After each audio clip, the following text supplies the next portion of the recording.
бул сунуш менен, тууну өзгөртүү сунушу менен биргеликте НКО, чет өлкөлүк агенттер деген мыйзамды алдыга алып чыгышып, ал мыйзам аркылуу сөз эркиндигин чектөө аракети жүрүп жатат да. Эми бул экөө бирге чыккандан кийин коомчулук туу дагы сезимтал болгон үчүн ошону биз талкуулап кеттик да. Бул дагы бир көңүлдү буруу аракет болушу мүмкүн. Бирок чыныгыдагы маселе бул жанакы НКО боюнча мыйзам кабыл алынганча.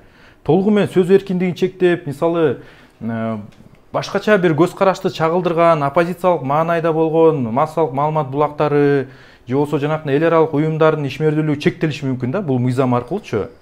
Ушинтип биз дагы чогулуп, ойлорубузду айта албай калышыбыз да мүмкүн да. Ошол себептен улам кыргыз эли жана биз дагы ушул мыйзамга көңүл буруш керекпиз деген ойдомун да. Тууну дагы талкуулай албай калабыз да. Ушул туура деп койсо баарыбыз колдош керек болобуз. Анан азыркы учурда Кыргызстанда көйгөйлөр өтө көп, чечиле турчу көйгөйлөр өтө көп, чындыгында көп.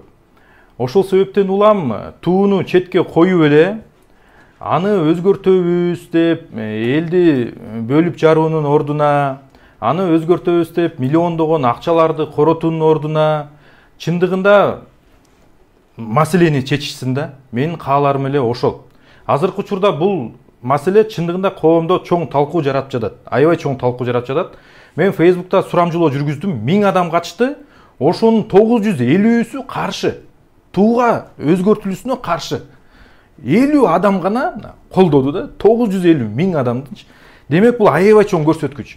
Эгерде президент эртең чыгып туруп, мисалы, кечирип койгула, биз туура эмес сунуш берип алыптырбыз деп койсо, президенттин дагы кадыр баркы жана рейтинги көтөрүлөт деген ойдомун да. Ошол себептен улам жакшылап ойлонуп, кийин тарыхта кайра азыркы тууну кайтара турган болсок, президент ошондо дагы уят болот да. Андан көрө азыр эле баш тартып койгондугу жакшы деген ойдомун.